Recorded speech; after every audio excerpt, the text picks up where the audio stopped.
Alors la passion pour les Girondins, elle est très ancienne puisque en fait depuis tout petit je suis le foot et donc je suis du bassin d'Arcachon et mes parents ont toujours regardé du foot et notamment les Girondins. Ils n'étaient pas fans plus que ça, mais on regardait tous les matchs des Girondins de Bordeaux. Et moi à l'adolescence, avec des amis, j'étais au lycée, on a commencé à s'intéresser vraiment de façon plus assidue à regarder les matchs et puis au fur et à mesure à aller au stade, à aller au Virage Sud. Et puis à 17 ans, j'ai pris mon premier abonnement tout seul en Virage Sud et avec des amis. Voilà, c'est comme ça que c'est arrivé et c'est comme ça que j'ai pu avoir cet amour des Girondins de Bordeaux. Donc ça date d'il y a bien longtemps.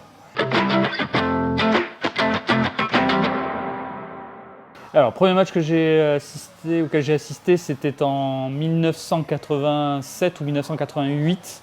Je vais avoir 7 ou 8 ans, 7 ans. Et j'étais avec mon club de foot de l'US Lège. Et on avait été voir un Bordeaux-Auxerre, il y avait eu 0-0, je me souviens très bien. C'était un super souvenir et c'est ça qui finalement a commencé à être le lien que j'ai pu avoir avec les Girondins. Je me suis rendu compte qu'au final, c'était pas si loin que ça de chez moi, j'habitais sur le bassin. C'était pas si loin que ça de chez moi, ça me permettait d'aller voir un match avec des amis, j'étais plus petit. Et c'est ça qui a vraiment commencé à forger le fait que j'avais envie ensuite de m'intéresser un peu plus à ce club.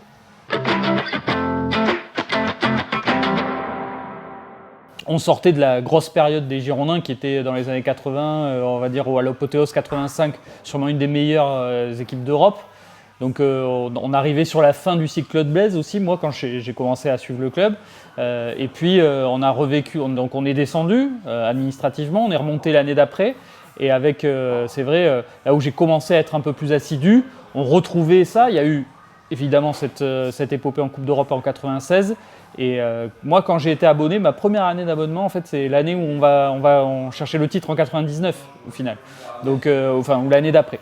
Donc c'est vrai que j'ai vécu des énormes moments et en tant que supporter, j'ai vécu les meilleures années. Enfin, pour ceux qui sont jeunes aujourd'hui, quand on dit 99-2009, c'est les derniers grands titres des Girondins. Ben moi, je l'ai vécu en tant que supporter. Hein, je m'en souviens très très bien. J'ai commencé à commenter les Girondins en 2007, donc ça va faire un peu plus de 15 ans maintenant que je commente les matchs des Girondins. Alors le plus grand souvenir, match de Ligue des Champions en commentaire, c'est Bordeaux-Bayern Munich en Ligue des Champions en 2009. Donc on sort du titre de champion, on joue à la Ligue des Champions, on est avec la Juventus, on est avec le Bayern, on est avec le Maccabi Haïfa. Et au final, on arrive à être l'équipe qui marque le plus de points dans cette saison-là de Ligue des Champions. On ne perd pas de match en poule. Et je commande donc ce Bordeaux-Bayern, qui est le match aller, où on prend un but contre son camp de Michael Siani. Ensuite, il y a 2 buts et de Siani et de Planus. Donc 2 défenseurs centraux. Donc c'est celui-là le meilleur souvenir. En plus, c'était mon anniversaire ce jour-là. Donc je me souviens très bien de ce match-là. J'ai toujours axé le fait que je voulais travailler sur des médias locaux parce que je suis un supporter avant tout. Et les gens qui m'écoutent le savent, je suis un supporter des Girondins avant tout. Donc quand je commente, je suis clairement chauvin. Il n'y a pas de, voilà, je suis pour les Girondins, je pousse. Je suis heureux quand ils marquent peut-être un peu trop et je suis en colère quand ils font des matchs comme ils font en ce moment. J'ai un parti pris, c'est que je n'ai pas de relation, et même aucune, avec qui que ce soit du club. C'est un parti pris que je prends. C'est-à-dire que le moins possible, je veux avoir affaire à des gens du club pour pouvoir avoir la possibilité d'être totalement objectif sur ce qui se passe, et sur le terrain et en dehors du terrain. Donc évidemment, je connais plein de gens au club, on se dit bonjour, mais ça reste là. J'essaye de moins possible d'avoir de conversations avec les joueurs parce que je veux pouvoir dire que si Ignatenko est mauvais, il est mauvais. Il y a une très grosse différence. J'ai fait les deux puisque j'ai commenté quelques matchs pour Girondin TV à l'époque où ça existait. Donc, quand vous commentez à la télévision, les gens suivent le match comme vous, ils ont les images. Donc vous devez être moins précis, mais par contre vous devez être beaucoup plus calé entre guillemets, avoir travaillé peut-être votre match beaucoup plus parce que vous allez devoir meubler des fois. Puisque les gens voient, donc ce qui se passe, le ballon il tourne à droite, à gauche, même si de temps en temps vous allez dire le ballon pour lui, vous allez devoir rajouter quelque chose en plus dans votre commentaire. À la radio, vous avez quasiment pas de place pour ça, parce que les gens n'ont pas l'image. J'ai entre guillemets un auditeur type qui s'appelle David. David, il est non-voyant, il m'écoute depuis 11 ans.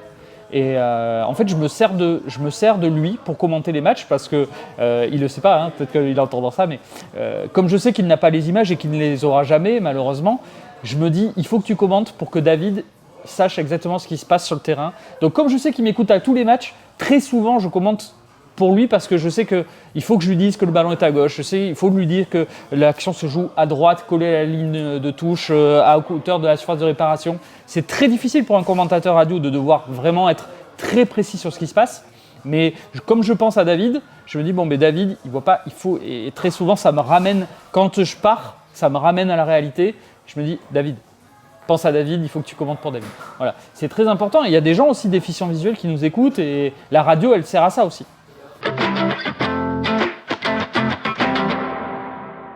Je pense qu'on y arrive parce qu'on surfe aussi sur ce qui se passait quand on était avant Gold FM. C'est vrai, il y a le fait qu'il y a beaucoup de fidélité qui s'est instaurée entre les auditeurs et moi aussi. Il y a des gens qui me connaissent depuis très longtemps et qui connaissaient aussi mon prédécesseur qui était Alain Baudron, qui a été une voix du foot en Gironde des Girondins. Donc c'est vrai qu'il y a une forme de légitimité, je pense aussi au fait qu'on ait continué dans la même forme finalement qu'on faisait avec Gold FM. Donc c'est pas forcément qu'une question d'argent, de financement. Il y a aussi la volonté, et ça je le salue vraiment, la volonté du directeur de Forever, Wilfried Tocqueville, de continuer les matchs des Girondins parce qu'on est, on est une radio qui se veut être la radio des supporters et donc on se doit de continuer. C'est vrai qu'on a appris un petit peu nous aussi avec stupéfaction que les autres radios arrêtaient. Donc, parce qu'il y a France Bleu qui a arrêté, mais il y a ARL aussi qui a arrêté les matchs. Et d'ailleurs, j'ai une pensée pour tous les journalistes qui travaillaient sur ces deux radios-là.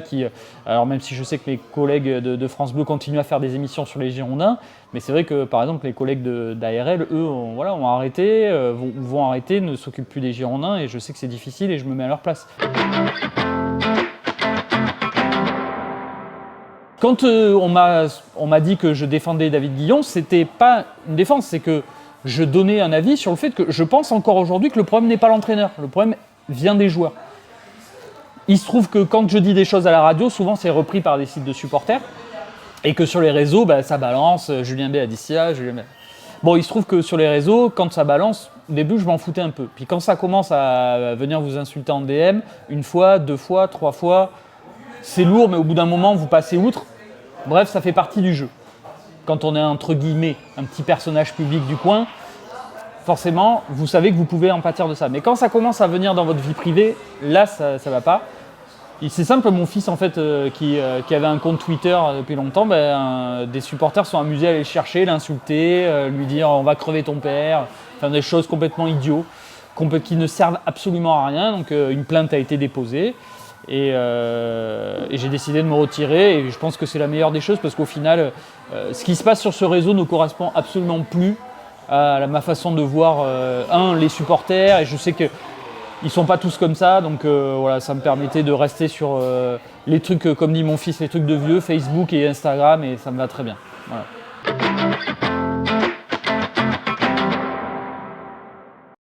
J'ai eu des critiques parce qu'une fois sur Twitter notamment j'avais dit trop d'émissions tuent les émissions sur les Girondins. C'était pas péjoratif mais c'est vrai qu'aujourd'hui on est dans une société et on est aussi avec des moyens qui permettent à n'importe qui, c'est vrai, de créer et tant mieux je veux dire, enfin, si ça peut permettre et c'est à nous aussi de nous adapter, nous anciens entre guillemets, nous adapter aux nouvelles technologies mais c'est vrai que je trouve qu'il y a eu un moment donné, même si ça a un petit peu baissé maintenant, c'était la cacophonie, on ne savait plus où écouter, on ne savait plus où aller. Et puis je trouve que la qualité aussi du débat en pâtissait un peu.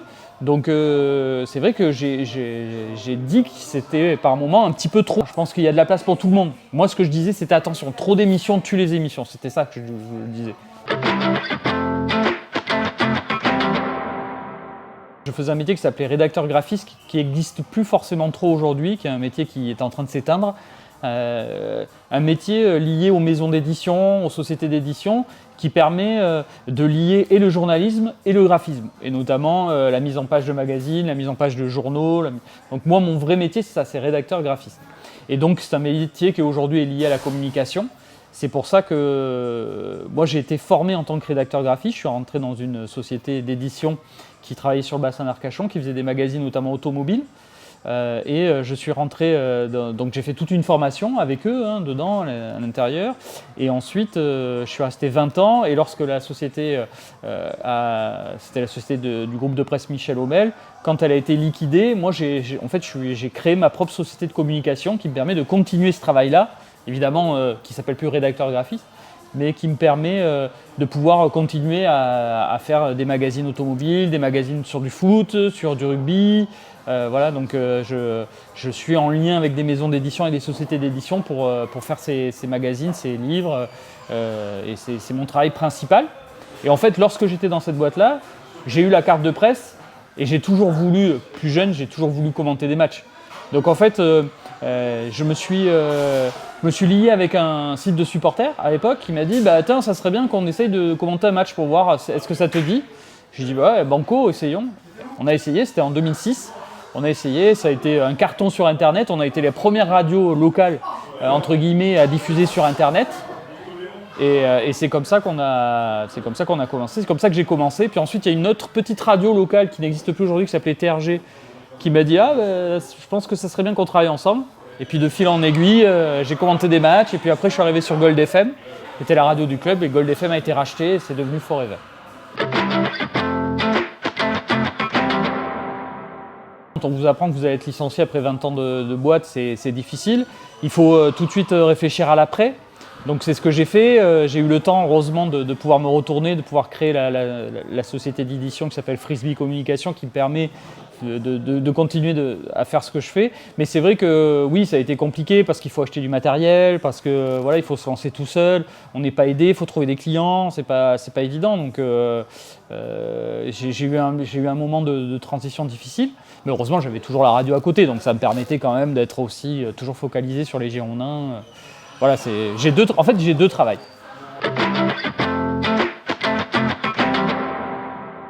Il faut essayer de trouver la meilleure formation possible pour y arriver. Évidemment, l'école de journalisme, ça reste le mieux. Maintenant, il y a également aussi des écoles de communication qui vous permettent, de fil en aiguille, à arriver à travailler pour un média et pouvoir, pourquoi pas, arriver à faire ce métier-là. Mais c'est vrai qu'il faut devenir journaliste pour avoir la carte de presse, de toute façon, et réussir à commenter des matchs. Donc, il y a des difficultés. Moi, j'y ai toujours cru en fait. Depuis tout petit, je voulais faire ça. Donc, je pense que quand on a vraiment envie de faire quelque chose, il faut passer par peut-être des voies dérobées, peut-être travailler sur un site de supporters, peut-être faire des choses bénévoles aussi. Moi aussi, j'ai commencé en étant bénévole. Et puis, au fur et à mesure, si on a du talent, et je sais qu'il y en a plein qui ont du talent, on y arrive. Mais il faut des fois travailler la nuit, les matchs les préparer. C'est un gros travail, mais en travaillant, on y arrive.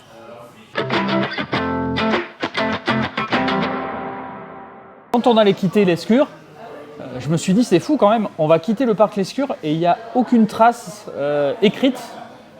Parce que j'ai toujours aimé l'histoire des Girondins, de plus loin que ça me souvienne, j'ai toujours aimé ça, donc je lisais pas mal d'articles, pas mal de choses que je pouvais trouver sur Internet, etc. Et je me dis, il n'y a aucun livre qui retrace l'histoire immense des Girondins à l'Escure alors qu'on va le quitter.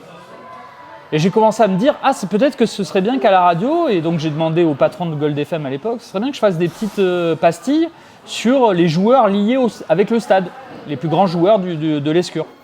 Il m'a dit, pourquoi pas. Puis en fait, à l'écrit et à l'oral, en fait, ça donnait pas bien, c'était pas top. Donc il m'a dit, garde tout ce que tu as fait, et puis on verra après comment on peut le monter.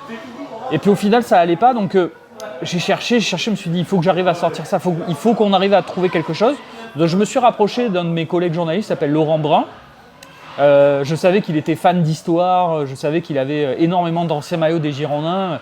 Donc j'y suis allé avec mon projet, je lui ai dit voilà, j'ai ce projet-là, qu'est-ce que tu en penses, qu'est-ce qu'on pourrait faire avec ça? Il m'a dit pour moi c'est clair, il faudrait qu'on écrive une anthologie de l'Escure. Parce que Laurent il est comme ça, c'est toujours plus, toujours plus. Et donc je me suis dit c'est pourquoi pas. Et en fait on s'est dit on se met dedans, toi tu prends cette partie, moi je prends cette partie, on s'est répartis. Les chapitres, on a commencé à écrire et là on s'est retrouvé avec une anthologie réelle qu'on a réécrite. Donc autant vous dire que pour trouver un éditeur qui veut éditer un livre énorme comme ça, il n'y en a pas. Donc on a été voir les éditions Sud-Ouest et on leur a dit voilà, nous on a ça. Pouf, on leur a posé ça sur le bureau. On a retracé toute l'histoire des Girondins dans le stade. Qu'est-ce qu'on peut faire? Qu'est-ce que vous nous proposez? Donc eux, ils nous ont dit, on va prendre ça et puis on va vous dire ce qu'on peut faire. Et en fait, quand ils nous ont rappelé, ils nous ont dit, mais nous, on va sortir plusieurs livres. On vous propose de sortir plusieurs livres en le morcelant. Au départ, ils nous ont dit, par contre, on ne va pas tout garder. Donc pour nous, ça a été très difficile. On a pris un gros coup parce qu'on s'est dit, c'est pas possible. On peut pas. C'est une anthologie pour nous, tout est lié. On peut pas. Donc au final.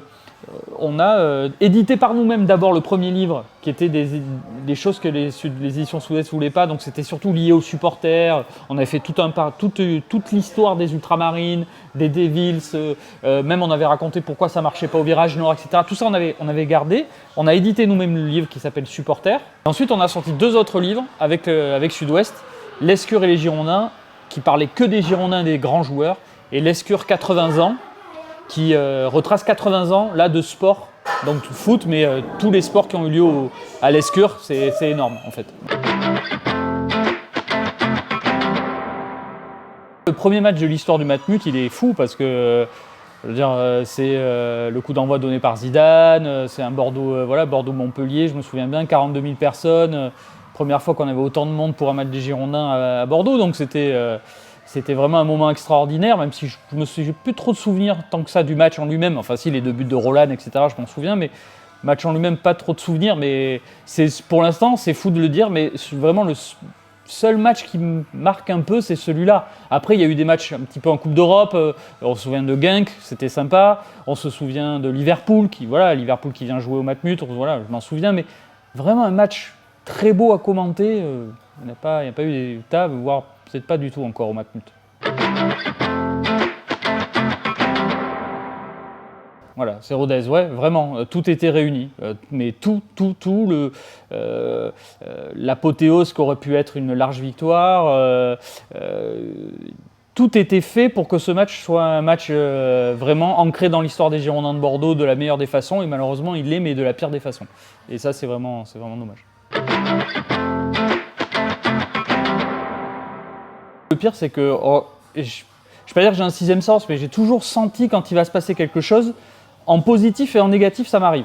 C'est-à-dire que, je dis ça souvent, mais, et on en parle avec mon fils, mais quand on allait au stade, mon fils était là, il a 17 ans, on allait au stade, j'ai dit à mon fils, il voulait aller au virage sud, etc., j'ai dit attention, aujourd'hui je suis sûr qu'il va se passer quelque chose. Je ne sais pas si c'est en bien, je ne sais pas si c'est en mal, mais il va se passer quelque chose.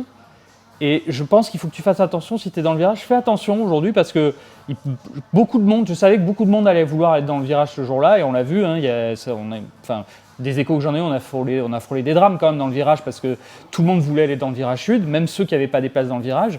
Donc c'était très tendu. Je lui ai dit fais attention, il va se passer quelque chose. Et j'avais ce petit truc. J'aurais préféré que ce petit truc que j'avais ce jour-là, ça soit vraiment positif.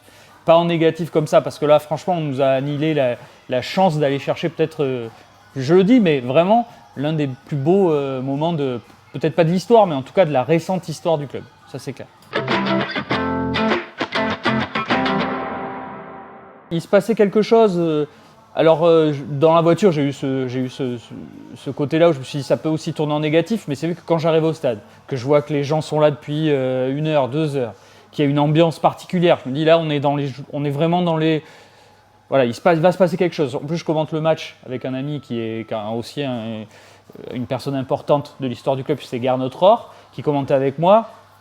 Je me dis, tout est réuni. Gernot, en plus, il a vécu de montée. Donc, tout était vraiment réuni, de mon côté en tout cas, pour que ce soit une fête incroyable. Et malheureusement, ça a basculé avec... parce que même le but, en final, quand on y pense, on prend ce but-là de Boadès, mais au final, on peut peut-être les exploser parce que sur les 20 premières minutes, il n'y a pas photo sur le match. Bon, il marque un but en contre parce que voilà, on est tellement obnubilé par il faut marquer beaucoup de buts. Mais voilà, c'est la loi, malheureusement, j'allais dire la loi du foot, non, parce que là, en l'occurrence, c'est pas sur le terrain qu'on l'a gagné. Mais voilà, ça fait le spectateur, et les spectateurs font partie aussi du football et du jeu, malheureusement. Mais c'est vrai qu'on a un goût amer quand même de cette fin de championnat. on est quand même les Girondins de Bordeaux, donc tout ça, tout au long de la saison, on a été deuxième quasiment tout au long de la saison parce qu'on est programmé pour pas être en Ligue 2. Voilà, faut quand même, notre club, rien n'est fait pour qu'il soit en Ligue 2 normalement, c'est une anomalie. Alors, en plus, ça aurait été magnifique, c'est vrai qu'il y a ces points perdus, parce que si on en parle, on parlera aussi des points perdus dans la saison qui fait qu'on ne monte pas. Il n'y a pas que ce match face à Rodez, il y a aussi tous ces points perdus, même l'avant-dernier face à Annecy, où si on ne le perd pas, on s'assure que tranquillement une petite victoire contre Rodez, voire même un match nul et on monte. Il y a plusieurs dans la saison, plusieurs moments où on a raté le coche, vraiment. Mais non, je pense que très franchement, tout était paramétré. Après, il y a eu une grosse pression. Alors, est-ce que ça a favorisé ça? Peut-être. Il y avait une grosse pression à tous les niveaux, les joueurs, le public. On était tous, même moi, j'avais une pression. Ce match-là, il fallait pas que je le rate à la radio aussi, pareil. Parce que il pouvait y avoir quelque chose. Donc tout était, oui, c'était un enchaînement de choses qui ont fait que. Quoi.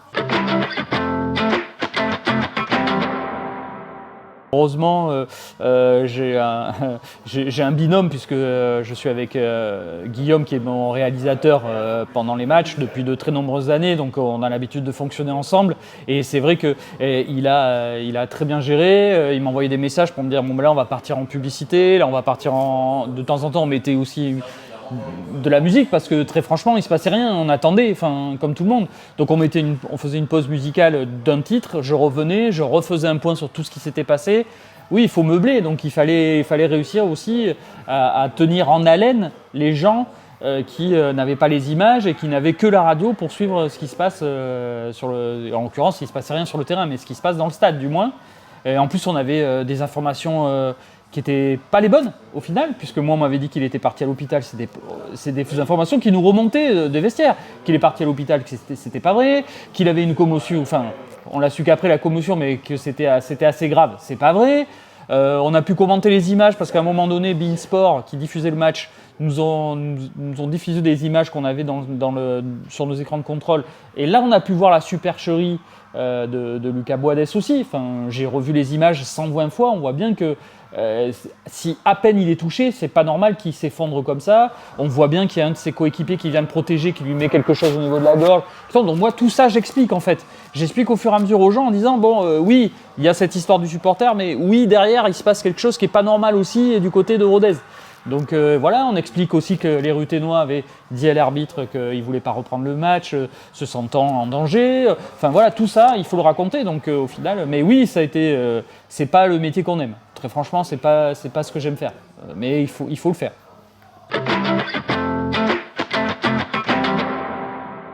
Je ne suis pas à leur place. Je ne sais pas comment ils ont vécu le truc. Peut-être que si on inversait les choses aujourd'hui, on se disait peut-être effectivement ils ont eu peur pour leur sécurité, on aurait eu peut-être peur pour notre sécurité aussi si ça avait été nous. Donc je me mets à leur place. Maintenant, je me dis quand même qu'il y a eu des exagérations, notamment des deux côtés, de la part de la Ligue aussi, de la part peut-être de l'arbitre qui aurait pu, je pense, ensuite, il y a eu quasiment 1h30 où personne n'a bougé dans le stade, où il ne s'est rien passé. Je veux dire, on a tué les rêves de 42 000 personnes pour une seule personne, voire deux si on compte la supercherie de Lucas Boadès. Mais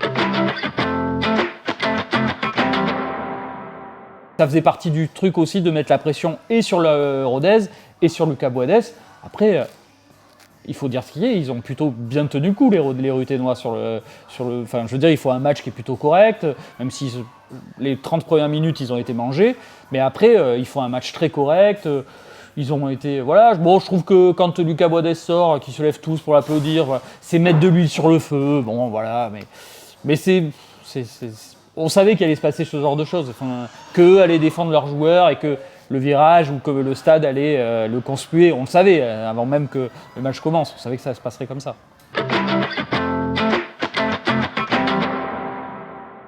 Il y en a plein des anecdotes. En choisir une, c'est compliqué. Moi, j'ai plus de 600 matchs commentés des Girondins. Donc, c'est vrai que des anecdotes, il y en a plein. Mais c'est vrai que celle-là, déjà, elle est assez folle. Le coup de Rodez, vous l'avez vécu. Donc, voilà, mais c'est assez fou. Après, il y a des moments où dans la vie d'un commentateur, il y a tous les derrière qui sont pas forcément qu'on n'entend pas à l'antenne, mais les arrivées au stade, J'ai des souvenirs des arrivées au Parc des Princes. Si vous n'arrivez pas 3 ou 4 heures avant, c'est la galère pour arriver à votre place de commentateur parce que vous passez 15 millions de checkpoints pour pouvoir arriver jusqu'à la tribune de presse. Voilà. Après, j'ai des superbes souvenirs de commentaires de matchs de Coupe de France. Là, bientôt, on va se déplacer à Cannes et en Roussillon, mais j'ai des souvenirs d'aller à Raon-l'Étape. C'est des souvenirs parce que on retrouve un peu ce côté amateur qu'on a tous aimé. Moi, j'ai joué au foot en amateur, donc j'aime bien aller commenter les matchs quand c'est dans des petits stades aussi, où on retrouve les Girondins face à des petits. Alors souvent, ça s'est pas bien terminé. Je me souviens de un match à Île-Rousse notamment, où on fait notre record d'antenne à l'époque où j'étais à Gold FM, record d'audience, parce que c'était un match qui n'était pas télévisé, qui était donc en Corse. On jouait contre une petite équipe, ça s'appelle l'Île-Rousse. Le match avait eu lieu à Ajaccio, c'était un match de Coupe de France. On le perd au pénalty. Et on se fait cracher dessus parce qu'on était de Bordeaux. Enfin, il y a des souvenirs comme ça qui reviennent, des bons, des moins bons. C'est vrai que c'est un choix étonnant. C'est un choix étonnant parce que je pense qu'Albert Higuera, c'est un constructeur. Je pense qu'il pourrait être parfait pour commencer une saison de reconstruction, peut-être en Ligue 1 par exemple. Si on était monté l'année dernière par exemple, je trouve que ça aurait été un choix extrêmement judicieux. Là, je me dis, est-ce que pour une opération montée où il faut vraiment aller chercher des points le plus vite possible, est-ce que c'est vraiment une bonne chose?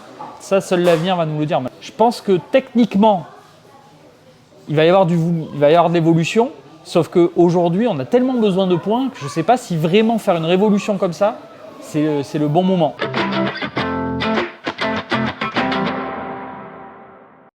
Albert Higuera, outre les aspects tactiques qu'il va devoir réussir à faire comprendre à ses joueurs, il va y avoir le mental.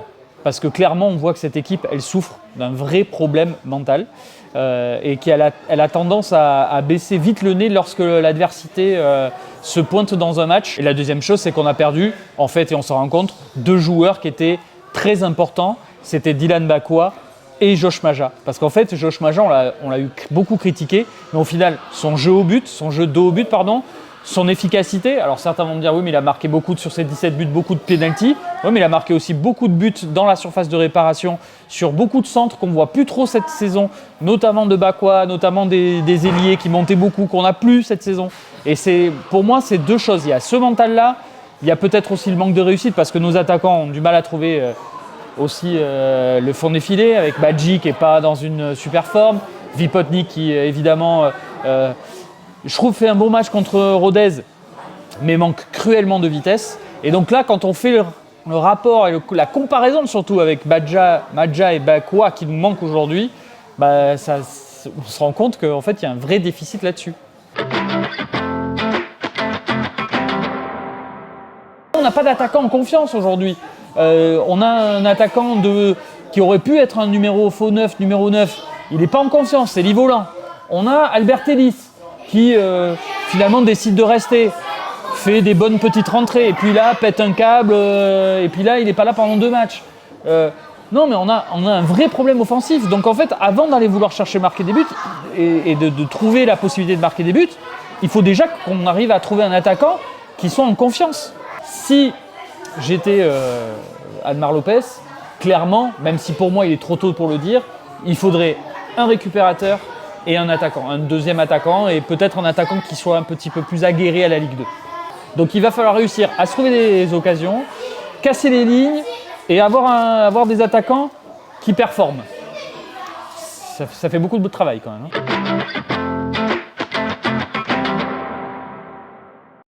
Je vais être honnête avec vous. Quand j'ai vu la première composition d'Albert Higuera, j'ai été ultra déçu. Je pensais vraiment qu'il allait, pour montrer qu'il allait trancher avec ce qui avait été fait avec David Guillon, qu'il allait titulariser un jeune, de Lima ou de Amoura. Moi, j'aurais mis de Amoura au milieu de terrain. Et le fait qu'il titularise finalement quasiment les mêmes qu'on avait vus, même si le système, la tactique n'était pas la même, etc., on avait les mêmes joueurs qui venaient de perdre ou faire match nul quelques jours avant. Et là, on perd à Angers avec quasiment la même équipe. Et même si on n'avait pas le même entraîneur, on a vu exactement la même animation presque. On était mou, on n'avait pas de...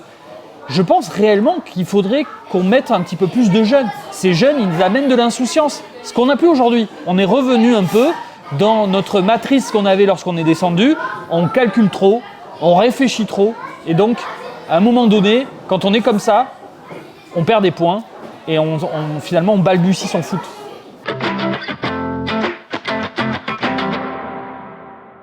Je pense que ce serait très dur de dire que c'est un problème de mercato. On a tous, très franchement, on a tous dit en août, quand on avait arrivé Livolan, Westbeck et tous les joueurs consignés aux Girondins, on s'est tous dit, franchement, le mercato, il est plus que bien. On a perdu certes Madja, mais on va... Alors, Vipotnik, c'est vrai que je me posais des questions parce que certes, 20 buts, mais bon, 20 buts inscrits, mais c'était en Slovénie. Est-ce que vraiment en Ligue 2, où c'est beaucoup plus hargneux, etc., il va s'en sortir. Là, j'avais un vrai doute sur l'attaque, mais sur le reste, on ne peut pas dire le contraire. Westbeck et Livolan, c'était deux des meilleurs joueurs de Ligue 2 la saison dernière. On ne pensait pas qu'ils seraient, et notamment Livolan, en dessous de tout comme ça, depuis qu'il est arrivé au Girondins de Bordeaux. Donc, je ne pense pas qu'il faille aller critiquer Admar Lopez sur ce mercato.